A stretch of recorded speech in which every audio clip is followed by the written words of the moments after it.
నమస్కారం. ఇది సంగతికి స్వాగతం. నగదుతో ఎక్కువగా లావాదేవీలు జరిపే దేశంలో నగదు రహిత లావాదేవీలు జరిగే పనేనా?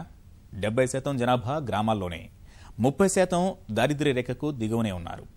డిజిటల్ అక్షరాస్యత ఇంకా 25 నుంచి 30% దాటలేదు. ఇలాంటి చోట అంతా ఆన్లైన్ అంటే కుదిరే పనేనా? ఇలా ఎన్నో సందేహాలు. మొదట్లో కాస్త హడావిడి ఉంటుంది, తర్వాత మామూలు అనుకున్న వారు మరికొందరు. కానీ అందరి అంచనాలు తారుమారు చేస్తూ నగదు రహిత లావాదేవీలు ఎన్నడూ లేని స్థాయిలో పొందుకుంటున్నాయి. పెద్ద నోట్ల రద్దు తర్వాత అందరికీ ప్రత్యామ్నాయంగా మారింది అవే. పట్టణాలే కాదు, ప్రభుత్వాల చొరవతో పల్లెల్లోనూ ఆ సౌకర్యం గతానికి మించి అందుబాటులోకి వస్తోంది. తప్పనిసరి అయితే తప్ప మిగిలిన అన్ని విషయాల్లోనూ నగదు రహితానికే మొగ్గు చూపుతున్నారు. క్రెడిట్, డెబిట్ కార్డులే కాదు, బ్యాంకు ఖాతా ఉంటే చాలంటూ అందుబాటులోకి తెస్తున్న కొత్త చెల్లింపు మార్గాలతో మరింత మంది అటువైపు మళ్లడానికి వీలు చిక్కుతోంది.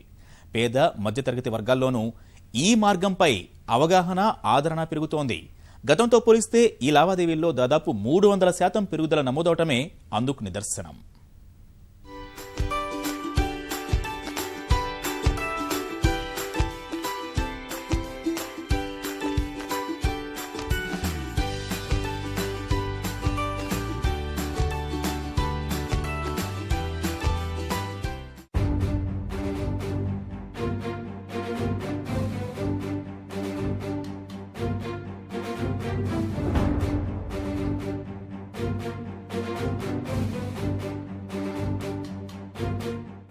ఒకటే బాణం, లక్ష్యాలు ఎన్నో. నల్లధనం కట్టడి, అవినీతి అంతం, పారదర్శక లావాదేవీలు వంటి బహుళ లక్ష్యాలతో ప్రధానమంత్రి మోదీ ఎక్కుపెట్టిన పెద్ద నోట్ల రద్దు అస్త్రం ఫలితాలు అప్పుడే ప్రారంభమయ్యాయి. సాధ్యమా ఈ దేశంలో ఈ పరిస్థితుల్లో అనే స్థాయి నుంచి నగదు రహిత లావాదేవీలు జోరందుకున్న తీరే అందుకు నిదర్శనం. పెద్ద నోట్ల రద్దు తర్వాత జరిగిన పరిణామాలు పేద, మధ్యతరగతి వర్గాలకు కొంత ఇబ్బంది కలిగించాయి. ఇప్పటికీ అవి కొనసాగుతున్నాయి. చిల్లి గవ్వ కూడా చేతిలో లేక కనీస అవసరాలు కూడా తీర్చుకోలేని పరిస్థితుల్లో అలాంటి అసహనం సహజమే కూడా. ఇంతలోనే పరిస్థితిలో మార్పు కనిపిస్తోంది. శతాబ్దాలుగా నగదు ఆధారితంగా సాగుతున్న దేశ ఆర్థిక వ్యవస్థ ఒక్కసారిగా దారి మార్చుకుంటోందనే సంకేతాలు స్పష్టంగా కనిపిస్తున్నాయి. సాంకేతికత సాయంతో అంతా డిజిటల్ బాట పడుతున్నారు.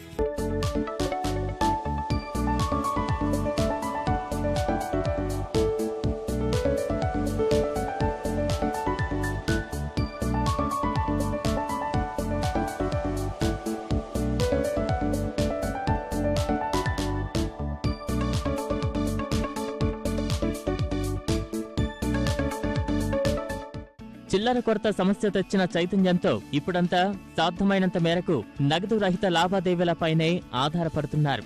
డిజిటల్ సాంకేతికత పుణ్యమా అని దాదాపుగా అన్ని రంగాలు ఆన్లైన్ బాట పట్టాయి. అందువల్ల ఎవరికీ నగదు రహిత లావాదేవీలకు పెద్దగా ఇబ్బంది కనిపించడం లేదు. గతంలో కార్డులున్నా ఉపయోగించని వారు సైతం ఇప్పుడు వాటి దుమ్ము దులుపుతున్నారు. లేని వాళ్లు మొబైల్ బ్యాంకింగ్ కు దరఖాస్తు చేసుకుంటున్నారు. రాష్ట్ర స్థాయిలోనూ ప్రభుత్వాల ప్రత్యేక చొరవ, అవగాహన కార్యక్రమాలతో ఎక్కడ చూసినా ఈ కొత్త వాతావరణం సందడి చేస్తోంది.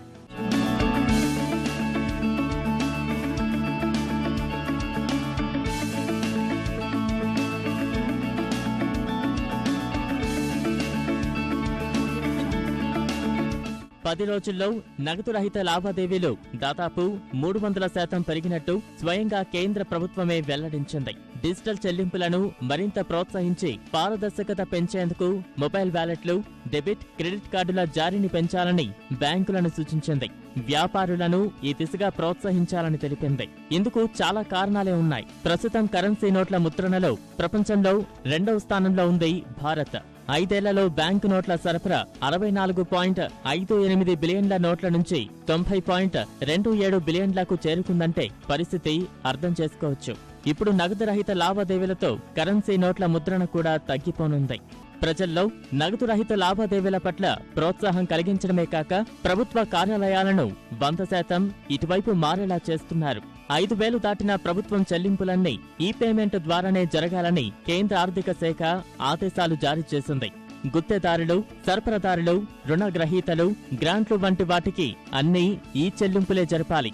ఇదే సమయంలో నగదు రహిత చెల్లింపులకు సంబంధించి చెల్లింపుల్లో ఈ బ్యాలెట్ సహా పలు రకాలైన మొబైల్ బ్యాంకింగ్ సేవలు అందుబాటులోకి వచ్చిన ఫలితంగా కొద్ది కాలంలోనే దేశం మొత్తం మీద మొబైల్ ద్వారా బ్యాంకింగ్ లావాదేవీలు గణనీయంగా పెరిగిపోయింది. డిజిటల్ లావాదేవీలకు అధిక ప్రాధాన్యం కల్పించాలని ప్రభుత్వం నిర్ణయించిన నేపథ్యంలో మొబైల్ బ్యాంకింగ్ వినియోగదారులు లావాదేవీల పరిమాణం ఎంతో పెరుగుతుందని అంచనా వేస్తున్నారు. అందుకు బ్యాంకులు తగిన ముందస్తు సన్నాహాలు చేపడుతున్నాయి.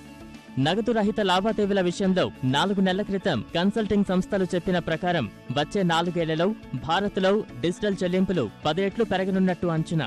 అయితే పెద్ద నోట్ల రద్దు తర్వాత పరిస్థితి పూర్తిగా మారిపోయింది. ఆన్లైన్ చెల్లింపుల్లో మరింత జోరు పెరిగింది. 4 ఏళ్లలో వస్తుందనుకున్న నెలల్లోనే కళ్లకు కనిపిస్తోంది. భారత్లో ఇంతకాలం నగదే కీలకంగా ఉన్నప్పటికీ పట్టణ ప్రాంతాల్లో డిజిటల్ చెల్లింపులు పెరుగుతూ వస్తున్నాయి. స్మార్ట్ ఫోన్లు, ఇంటర్నెట్ అందుబాటులోకి వచ్చాక ఈ మార్పు కనిపిస్తోంది. గ్రామాలకు ఇప్పుడిప్పుడే అలవాటవుతున్న డిజిటల్ చెల్లింపులు నోట్ల రద్దు తర్వాత తప్పనిసరి అవసరంగా మారిపోయాయి. ఇంతవరకు ఆన్లైన్ షాపింగ్, బిల్లుల చెల్లింపు, సినిమా టిక్కెట్లు వంటి వాటికే ఈ మార్గం అనుసరించిన వారు కూడా ఇప్పుడు నగదు లేకపోవడంతో ప్రతి అవసరానికి డిజిటల్ చెల్లింపులకే మొగ్గు చూపుతున్నారు. ఉన్న సౌలభ్యాలు ప్రజలను ఆకర్షిస్తున్నాయి. పే వరల్డ్ అనే సంస్థకు దాదాపు 10 కోట్ల మంది వినియోగదారులున్నారు. ఈ సంస్థకు దేశవ్యాప్తంగా 630 పట్టణాల్లో 80,000 గ్రామాల్లో 1,00,000 రిటైల్ టచ్ పాయింట్లున్నాయి.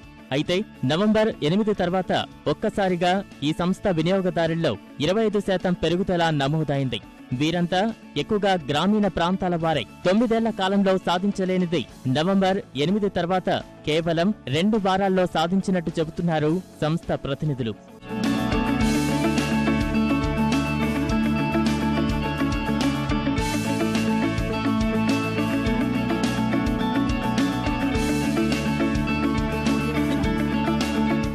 రెండు 2006లో ఏర్పాటైన ఇట్స్ క్యాష్ అనే డిజిటల్ పేమెంట్ సంస్థకు గ్రామీణ ప్రాంతాల్లో వినియోగదారులున్నారు.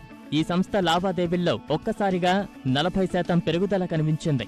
పేటీఎం, స్నాప్డీల్ ద్వారా వచ్చిన ఫ్రీచార్జ్ వంటి సంస్థలతో ఇవి పోటీ పడుతున్నాయి. 2009లో ఏర్పాటైన మొబిక్విక్ పేమెంట్ సంస్థకు 4 కోట్ల మంది వినియోగదారులున్నట్టు తెలుస్తోంది. నవంబర్ 8 తర్వాత కేవలం 2 వారాల్లో ఈ సంస్థ వినియోగదారులు 50 లక్షల మంది వరకు పెరిగారు. అంటే ఆన్లైన్ చెల్లింపుల విషయంలో ప్రజలు ఎలా మొగ్గు చూపుతున్నారో అర్థం చేసుకోవచ్చు. ఆన్లైన్ విధానాలను ఒక్కసారి కూడా వినియోగించిన వారు తమలోని భయాల కారణంగా దూరంగా ఉన్నప్పటికీ నోట్ల రద్దుతో నగదు లభ్యత తగ్గిపోవడం, కొత్త నిబంధనలు రావడం వల్ల తప్పనిసరి పరిస్థితుల్లో నగదు రహిత లావాదేవీల వైపు మొగ్గు చూపుతున్నారు. ఇలాంటి వైఖరి దేశాన్ని డిజిటల్ చెల్లింపుల వైపు పరుగులు తీసేలా చేస్తోంది. బోస్టన్ కన్సల్టింగ్ గ్రూప్, గూగుల్ అంచనాల ప్రకారం 2020 నాటికి మరో 1 కోటి మంది వ్యాపారులు డిజిటల్ చెల్లింపులను స్వీకరించేందుకు ఏర్పాట్లు చేసుకుంటారు. 2023 నాటికి దేశంలో 88% నగదు రహిత వ్యవస్థ రూపుదిద్దుకుంటుందని అంచనా వేసింది. అవన్నీ తారుమారైనట్టు తెలుస్తోంది.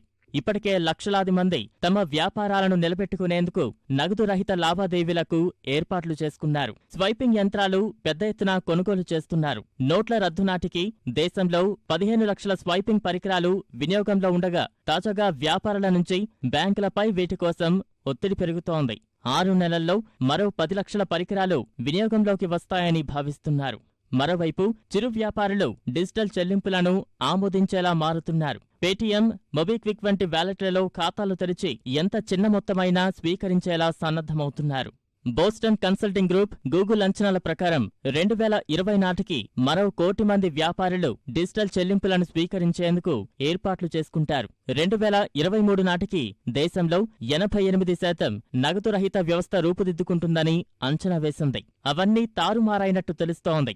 ఇప్పటికే లక్షలాది మంది తమ వ్యాపారాలను నిలబెట్టుకునేందుకు నగదు రహిత లావాదేవీలకు ఏర్పాట్లు చేసుకున్నారు. స్వైపింగ్ యంత్రాలు పెద్ద ఎత్తున కొనుగోలు చేస్తున్నారు. నోట్ల రద్దు నాటికి దేశంలో 15 లక్షల స్వైపింగ్ పరికరాలు వినియోగంలో ఉండగా తాజాగా వ్యాపారుల నుంచి బ్యాంకులపై వీటి కోసం ఒత్తిడి పెరుగుతోంది.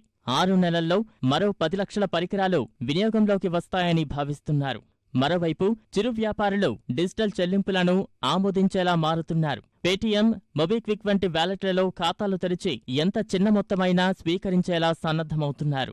ఇప్పటివరకు డిజిటల్ చెల్లింపుల కోసం డెబిట్, క్రెడిట్ కార్డులు వినియోగం ఉండేది. మొబైల్ వ్యాలెట్లు వచ్చిన తర్వాత పరిస్థితి పూర్తిగా మారిపోయింది. అందుబాటులో ఉన్న డిజిటల్ చెల్లింపుల సదుపాయాలను పరిశీలిస్తే ఈ వ్యాలెట్ ఎంతో సౌకర్యవంతమైనది, సులువైనదిగా కనిపిస్తోంది. అందుకే ఎంతో వేగంగా ప్రాచుర్యం లభిస్తోంది. ఎక్కువ మంది వ్యాలెట్ల వినియోగానికి మొగ్గు చూపడానికి కూడా ఇందులో ప్రత్యేకతలే ప్రధాన కారణం. అందుకనే అవగాహన లేని వారు ఇతరులను అడిగి మరీ నగదు రహిత లావాదేవీల పట్ల ఆసక్తి చూపిస్తున్నారు. ఈ వ్యాలెట్ సదుపాయాన్ని వినియోగించుకునేందుకు పలు బ్యాంకులు, సంస్థలతో పాటు ప్రత్యేకంగా సేవలు అందించే సంస్థలు ఎన్నో ఉన్నాయి. National payments corporation of India రూపొందించిన యూనిఫైడ్ పేమెంట్స్ ఇంటర్ఫేస్ యూపీఐ వినియోగం పట్ల అవగాహన పెరుగుతోంది. కొన్ని బ్యాంకులు ఈ సదుపాయాన్ని తమ వినియోగదారులకు అందిస్తున్నాయి. మీ చేతిలో మొబైల్ ఫోన్ ఉంటే చాలు, దాన్ని ఉపయోగించి మీ బ్యాంకు ఖాతా ద్వారా వెంటనే ఎంత మొత్తమైనా చెల్లించవచ్చు. స్మార్ట్ ఫోన్లో అయితే వ్యాలెట్లతో పని జరిపేయవచ్చు. మరి ఇలాంటి ఫోన్లు లేని సామాన్య జనం సంగతేంటి అంటే అందుకు సమాధానముంది. వీరు కూడా తమ ఫోన్ల ద్వారా డబ్బులు పంపించడం, చెల్లింపులు జరపడం చేయవచ్చు. ఖాతా నంబర్, ఎంపిన్, ఐఎఫ్ఎస్సి ఉంటే చాలు యుఎన్ఎస్టీతో లావాదేవీలు సులభం. ఒక్కో లావాదేవీపై ఛార్జీ 50 పైసలే. బ్యాలెన్స్ చెక్ చేయడానికి ఎలాంటి కోడ్ వినియోగిస్తామో బ్యాంకులకు అలాంటి కోడ్లు ఉన్నాయి. వీటిని డైల్ చేసి మీ ఖాతాలోని డబ్బులను ఇతరులకు పంపించే అవకాశముంది. ఇందుకోసం ఎలాంటి ఫోన్ అయినా వినియోగించవచ్చు. ప్రాంతీయ భాషలోనూ కోడ్లు వినియోగించవచ్చు. ఎప్పుడైనా, ఏ రోజైనా ఒకసారి గరిష్టంగా 5,000 వరకు పంపించే అవకాశాలున్నాయి. డిసెంబర్ 1 వరకు ఛార్జీలుండవు. ఆ తర్వాత నుంచి వర్తిస్తాయి. ఇందుకోసం ఖాతాకు అనుసంధానం చేసిన ఫోన్ నంబర్ ఉండాలి. తర్వాత మొబైల్ బ్యాంకింగ్ సేవలను యాక్టివేట్ చేసుకోవాలి. ఇలాంటి అవకాశాలన్నీ భారత్ను నగదు రహిత దేశంగా మార్చేందుకు ఉపయోగపడేవే. ఎంతో కాలం పట్టదు. వీటిని పూర్తిస్థాయిలో ఉపయోగించుకున్నట్టయితే మన ఆర్థిక వ్యవస్థ అతి త్వరలోనే నగదు రహితంగా మారనున్నట్టు తెలుస్తోంది. భారత్ లాంటి దేశంలో పూర్తిస్థాయి నగదు రహిత ఆర్థిక వ్యవస్థను సృష్టించడం సాధ్యమేనా అన్న సందేహాలు దూరమవుతున్నాయి. ఓ విధంగా పెద్ద నోట్ల రద్దు నిర్ణయం ఇందుకు ఊతమిచ్చిందనే చెప్పాలి. మొత్తం మీద తక్కువ నగదు ఆర్థిక వ్యవస్థ దిశగా దేశం మార్పు చెందే పరిస్థితులు కనిపిస్తున్నాయి. అందుకోసం బ్యాంకింగ్ రంగం మరింత విస్తరించాలి.